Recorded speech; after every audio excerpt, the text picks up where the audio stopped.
కావాలని రెచ్చగొడుతున్నారు, కుల మత ఘర్షణలకు యత్నిస్తున్నారు. టీడీపీ జనసేన శ్రేణులు సంయమనం పాటించండి, హోంమంత్రి వంగలపూడి అనిత గారు చెప్తున్నారు. కావాలని రెచ్చగొడుతున్నారట.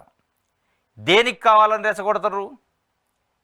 దేని గురించి ఆమె మాట్లాడిందంటే, రాష్ట్రంలో ఇటీవల చోటు చేసుకుంటున్న హింసాత్మక ఘటనలపై హోంమంత్రి వంగలపూడి అనిత స్పందించారు.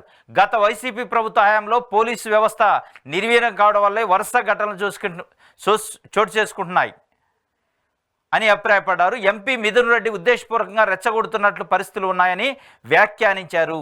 కూటమి ప్రభుత్వం బురద జల్లే ప్రయత్నాల్లో భాగంగా కుల మత ఘర్షణలు రెచ్చగొట్టే పనులు చేస్తున్నారు అని ఆరోపించారు. టీడీపీ జనసేన కార్యకర్తలు నాయకులు సంయమనంతో ఉండాలని సూచించారు. సామాన్యులకు ఇబ్బంది పెట్టే విధంగా ఎవరు ప్రవర్తించినా చట్టం తన పని తాను చేసుకుపోతుందని హెచ్చరించారు. అంటే నిన్న పొంగనూరు కాన్స్టిట్యున్సీ ఎంపీ, అక్కడ స్థానిక ఎంపీ రాజంపేట ఎంపీ మిథున్ రెడ్డి అక్కడ పర్యటనకు పోయిండు, అక్కడ కార్యకర్తలతో సమావేశమైండు. అది తెలుసుకొని అటు జనసేన ఇటు తెలుగుదేశం పార్టీ, ప్రధానంగా తెలుగుదేశం పార్టీ నాయకులు పెద్ద ఎత్తున కార్యకర్తలు అక్కడికి వచ్చి ఒక 12 వెహికల్స్ని దహనం చేశారు, ఇళ్ల మీద దాడి చేశారు, డైరెక్ట్గా దొరికితే చంపాలని చూశారు కార్యకర్తల నాయకుల్ని. మిథున్ రెడ్డి ఎంపీ, లోక్సభ పక్ష నేత, బీజేపీకి సంబంధించి, ఆయన పైన డైరెక్ట్గా అటాక్ చేసి కొట్టాలని ప్రయత్నం చేశారు, చంపాలని ప్రయత్నం చేశారని వాళ్ళు అభిప్రాయపడుతున్నారు. అటు వైఎస్ఆర్సీపీకి సంబంధించిన నాయకులు చంపే ఉద్దేశంతోనే వచ్చారు. ఒక ఎంపీ పైనే దాడి చేసే పరిస్థితి, ఎంపీకే రక్షణ లేకపోతే రాష్ట్రంలో శాంతి భద్రతల పరిస్థితి ఎట్లా ఉందో అర్థం చేసుకోవాలని వాళ్ళు చెప్తున్నారు. మీరేం చెప్తున్నారు? కావాలనే రెచ్చగొట్టారు, కావాలనే రెచ్చగొడుతున్నారు అంటున్నారు. సరే, కావాలని రెచ్చగొడుతున్నారా? ఇదే పక్కన పెడితే లా అండ్ ఆర్డర్ను కంట్రోల్ చేయాల్సిన బాధ్యత ఇవాళ హోంమంత్రి, శాంతి భద్రతల విభాగం, పోలీసు విభాగం పైన ఉంటుంది. ఇప్పుడు కావాలని రెచ్చగొట్టడానికి వాళ్ళు ఏదో పార్టీ సమావేశం పెట్టుకున్నారు మాజీ ఎంపీ ఇంట్లో. అక్కడికి తెలుగుదేశం పార్టీ నాయకులకు పని ఏంది, కార్యకర్తలకు పని ఏంది? తెలుగుదేశం పార్టీ నాయకుల్ని, కార్యకర్తలని ఎవరు దగ్గరుండి రెచ్చగొట్టి పంపించారు? కొన్ని వందల మంది విత్ ద స్పాన్ ఆఫ్ టైంలో అక్కడికి ఎట్లా వచ్చారు తెలుగుదేశం పార్టీ కార్యకర్తల నాయకులు? దాని వెనక ఎవరో కొన్ని పెద్ద తలకాయలుండి ప్రొవోకేట్ చేసి ప్రేరేపించి పంపిస్తేనే వచ్చేది.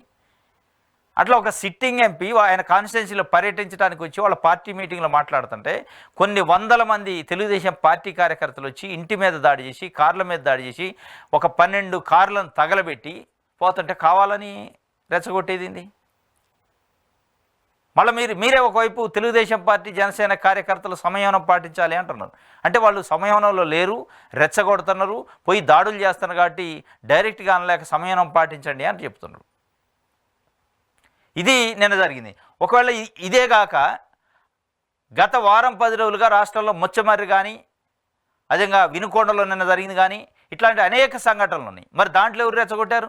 ముచ్చమర్రిలో ఒక బాలికను తీసిపోయి రేప్ చేసి ముక్కలు చేసి చంపి కాలువలో పడేసినని ఎవరైతే నిందితులుగా మీరు చెప్పబడుతున్నారో, నిందితులని మీరు అరెస్ట్ చేశారో వాళ్ళు చెప్తున్నారు. దానికి ఎవరు రెచ్చగొట్టారు? ఈ రోజు వరకు కూడా ఎవరు అసలు నిందితులు ఎవరు, ఎక్కడుంది డెడ్ బాడీ అని తెలుసుకోలేని పరిస్థితుల్లో ఏపీలో ఉన్న పోలీస్ యంత్రాంగం ఉందని అక్కడ ప్రజలు మాట్లాడుకుంటున్నారు.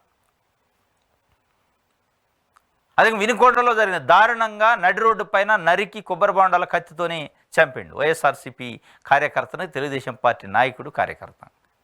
దానికి ఎవరు రెచ్చగొట్టారు?